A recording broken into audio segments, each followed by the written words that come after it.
जो हर बच्चों क्लास 12 के लिए आज जो है एक नया टॉपिक लेके आए हैं, वेरिएबल सेपरेबल।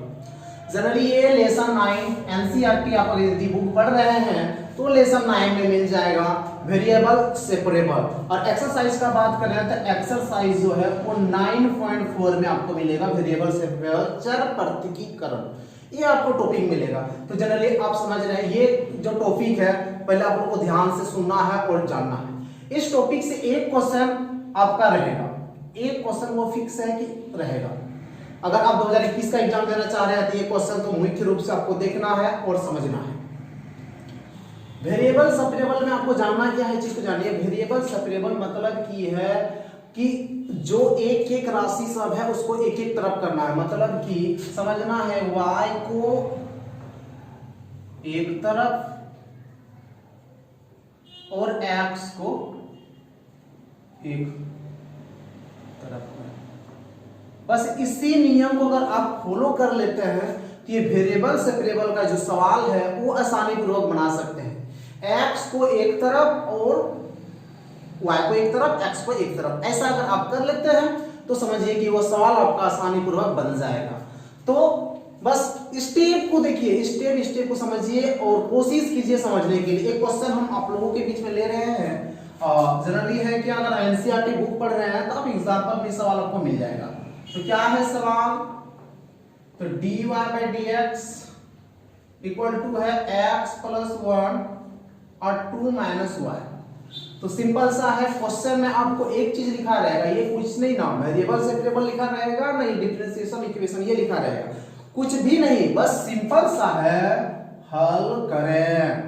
ये आपको सिंपल सा लिखा रहेगा हल करें, बस इसी को देखना है और समझना है कि ये सवाल किसका है, वेरिएबल सेपरेबल का है और सॉल्व करना है। तो कैसे सॉल्व करेंगे, एक एक स्टेप को क्या देखना है, y को एक तरफ एंड x को एक तरफ। ये अगर आप नियम को फॉलो कर लिए तो सवाल में जरा सा भी दिक्कत नहीं रहेगा। तो जैसे यहाँ dy है, अगर हम इसको क्रॉस मल्टीप्लीकेशन कर दें ये वाला चीज टर्म पूरा इधर आ जाएगा, तो 2 माइनस y यहाँ होगा dy by dx, sorry dy आ जाएगा इस साइड में और यहाँ जो है x प्लस 1 और ये dx आ जाएगा। देखिए हम क्या किए कि ये जो y वाला टर्म था हम ये साइड ले आए, x dx जो था उसको वो साइड ले गए, तो वही है y को एक तरफ कर देना है और x को एक तरफ। अगर आप ये कर लेते हैं ना तो समझिए कि इससे जो क्वेश्चन आएगा वो 100% आप बना सकते हैं। अब क्या करना है ध्यान दीजिए, जब ये कर लेते हैं ये स्टेप तो अगला जो स्टेप है ये फर्स्ट स्टेप, सेकेंड स्टेप में इसके बाद हम लोग को क्या करना है, इंटीग्रेट करना है। ठीक है, तो इसके बाद हम लोग लिखेंगे इंटीग्रेट, इसे लिखता है इंटीग्रेटिंग बोथ साइड। आप लिखना चाहेंगे तो लिख सकते हैं समाकलन, तो दोनों तरफ समाकलन करने पर ऐसा भी लिखा जाता है, लेकिन बस इंटीग्रेट। तो जैसे इंटीग्रेट करेंगे तो ये हो जाएगा, इंटीग्रेट का सिंबल दे देना है और ये हो जाएगा x प्लस 1 dx, यहाँ भी इंटीग्रेशन, बस हम इंटीग्रेशन का सिंबल दोनों तरफ दे दिए। अब इंटीग्रेशन करना है तो सिंपल सा समझना है कि जैसे 2 है इसका क्या हो जाएगा, यहाँ dy है तो ये हो जाएगा 2y और माइनस ये y स्क्वायर बाय 2। आप तो इंटीग्रेशन आपको पता ही होगा, यदि आपको दिक्कत होता है फिर इंटीग्रेशन का बेसिक को समझना है, इसके बाद ये सवाल को सॉल्व करना है।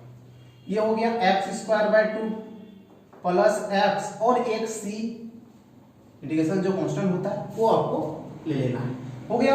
अब इसका है कि हम एलसीएम ले सकते हैं, तो एलसीएम लेके सॉल्व करें या सारा राशि को एक तरफ ला सकते हैं, ऐसा कर सकते हैं। तो बस यहाँ स्टेप में क्या करेंगे, 2y minus y square by 2 minus x square by 2 plus x sorry minus x minus c equal to 0। ये मतलब सारा टर्म को हम एक तरफ लाते हैं। अब हम एलसीएम ले लेते हैं, तो अगर 2 हम एलसीएम ले लेते हैं तो इसको लिख सकते हैं कि 4y, एलसीएम ले लेते हैं 2, ये हो गया minus y square minus x square minus 2x, ठीक है, और ये हो जाएगा माइनस 2c इक्वल टू 0, ये हो जाएगा। ठीक है, तो यहां से ये 2 तो मेरा उधर खत्म हो जाएगा, तो क्या बच गया, तो 4y, तो ये सवाल माइनस 2c इक्वल टू 0। बस एक लाइन और आपको क्या करना है, ये हो जाएगा 4y minus y square minus x square minus 2x और इसके बदले में c लिखना है, कांस्टेंट को हमेशा इस आधार पर c ही लिखना है। कुछ भी आ जाए इधर में तो आपको सी वहां पर ले लेना है, ठीक है। ये सब हम इंटीग्रेशन में बेसिकली समझा चुके हैं, आप पिछला वीडियो सब देखें इंटीग्रेशन का और समझने का कोशिश करें। तो यही है वेरिएबल सेपरेबल, इतना छोटा सा है और आपको 6 मार्क्स मिल सकता है इस क्वेश्चन में। तो इस तरह का और 2-3 क्वेश्चन हम आपके सामने में रख रहे हैं।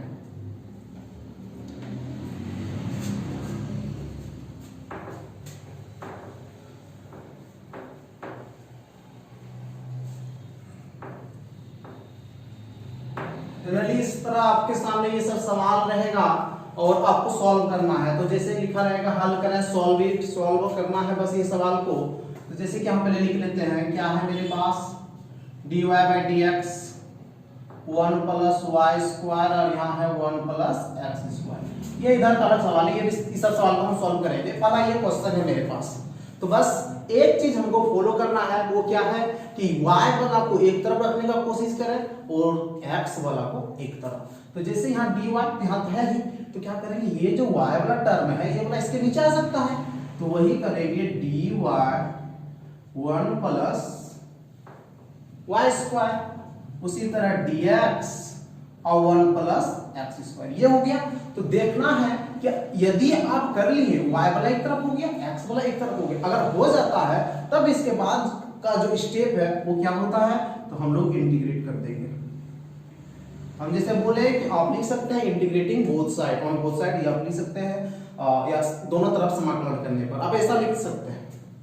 तो ये हो गया, तो dy 1 प्लस वाई स्क्वायर और ये हो गया आपका इंटीग्रेशन dx 1 प्लस x। अब ये चीज को आप समझ रहे हैं कि ये कौन चीज का फॉर्मूला है, जरा सा हम याद आपको दिला देते हैं।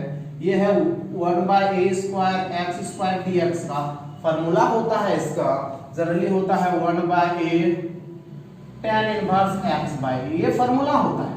तो आपको फॉर्मूला का याद रखना बहुत जरूरी है। आप याद नहीं रखते तो फिर ये छोटा छोटा सवाल भी आप नहीं बना पाएंगे।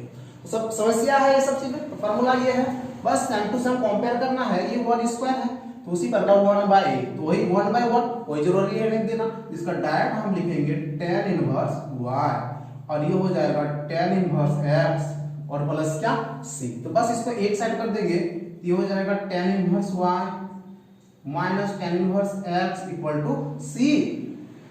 यानी तो आप इधर लाके माइनस सी, फिर बाद में तो आपको प्लस सी लिखना होगा, वो भी आप कर सकते हैं। इस तरह करके आपको सवाल सबको जो है सॉल्व करना है। तो छोटा छोटा सवाल है और ये एक फिक्स है कि आपका एग्जाम में एक क्वेश्चन आएगा। तो ये हो गया। अब हम ये क्वेश्चन को सॉल्व करेंगे, तो जनरली आप ये सब क्वेश्चन को स्क्रीनशॉट लेके रख लीजिएगा और बाद में भी देख सकते हैं, जैसे कीजिएगा।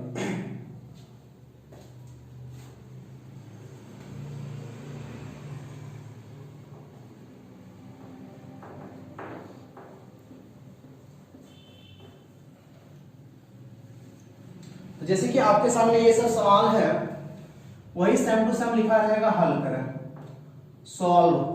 तो क्या है dy by d x root under है 4 माइनस वाई। तो इसको सॉल्व क्या करना है, तो dy हम चाहेंगे कि y वाला एक तरफ मेरे पास आ जाए, मतलब ये वाला जो टर्म है इसके नीचे हम रख सकते हैं और यहां मेरा हो गया तो वो dx हो गया। ठीक है। अब देखना है कि क्या y वाला एक तरफ हो गया, x वाला एक तरफ हो गया। अगर हो गया तब अगला स्टेप क्या होता है, तो अगला स्टेप होता है इंटीग्रेशन का। तो हम यहां पर करेंगे इंटीग्रेट। तो इंटीग्रेट करना है, क्या हो गया dy रूट अंडर हो गया 4 माइनस वाई स्क्वायर, फिर यहां हो गया dx। ठीक है।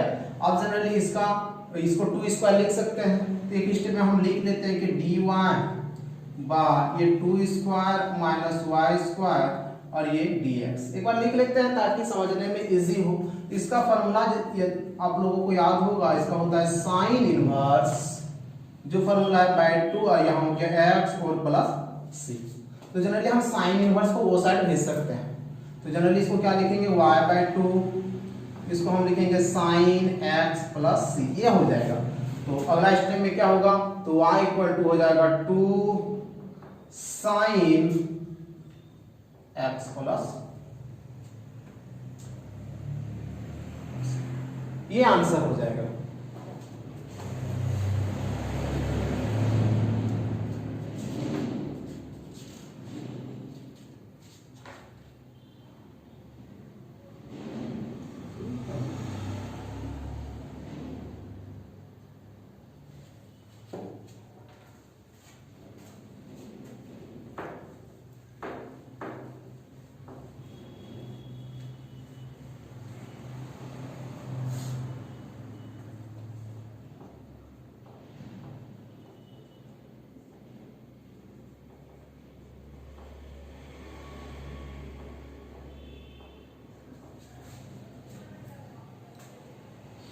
फिर आप लोगों के बीच एक क्वेश्चन फिर लाए हैं, इस क्वेश्चन को फिर देखना है कि क्या करेंगे। तो जनरली अगर नहीं हो रहा है तो हम तो ये तो कर सकते हैं, ये चीज कर सकते हैं, क्योंकि हम तो y वाला टर्म को एग्जैक्ट नहीं कर पा रहे थे, इसलिए इसको ऐसा लिख दिए। अब जैसे dy y1 माइनस y और ये हो गया dx, ऐसा हम लोग कर दिए।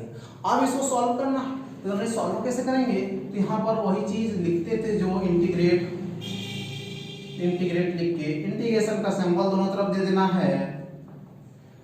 तो जब आप इस नियम को समझ जाइएगा बढ़िया से, हम उम्मीद करते हैं कि आप एक बार देखिएगा तो ये जरूर समझ में आपको आ जाएगा, और समझ में आ गया तो इसके बाद अगला स्टेप खुद ब खुद आपके पास आएगा, समझ में आएगा, बना सकते हैं। तो जनरली इसका तो आपको पता है 1/x का log x, उसी प्रकार इसका हो जाएगा log 1 माइनस y, बट यहाँ माइनस है तो हमको माइनस देना पड़ेगा, तो माइनस हो गया, और ये हो गया x और प्लस हो गया आपका c हो गया। तो बस आपके ये माइनस जो डिस्टर्ब कर रहा था हमको वो साइड ले जाना पड़ेगा, तो क्या हो जाएगा log 1 minus y equal to तो माइनस एक्स माइनस सी हो जाएगा, क्योंकि माइनस वो साइड जाएगा।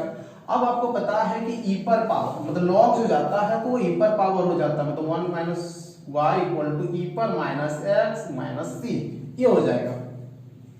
तो 1 माइनस वाई, अब इसको जनरली लिखेंगे कैसे, ई पर माइनस एक्स इंटू ई पर माइनस सी।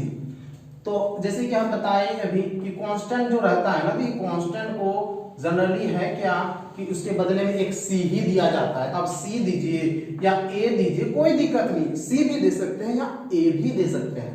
तो जनरली हम जो यूज करेंगे तो c ही हम यूज करेंगे, हर बार यूज करेंगे, कोई दिक्कत नहीं है। अब इसको लिख सकते हैं कि 1 माइनस सी इंटू ई पर minus x equal to y equal to जो हो गया 1 माइनस सी इंटू ई पर माइनस एक्स। इस तरह करके ये सवाल को जो है सोल्व करना।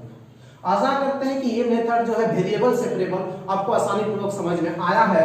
तो बस आप लोग हमारे चैनल पे बने रहें, और क्लास 12 का अगर मॉडल सेट आता है तो सारा मॉडल सेट का सॉल्यूशन आपके सामने आएगा। बस आप लोग इस चैनल पे बने रहें और कुछ नहीं। तो जितना ज्यादा हो सके, जितना ज्यादा से ज्यादा हम आप लोगों को प्रैक्टिस करवाएंगे, और इस बार 90 प्लस आप सबों को दिलाएंगे। बस हमारे चैनल पे आप लोग बने रहें। क्लास 2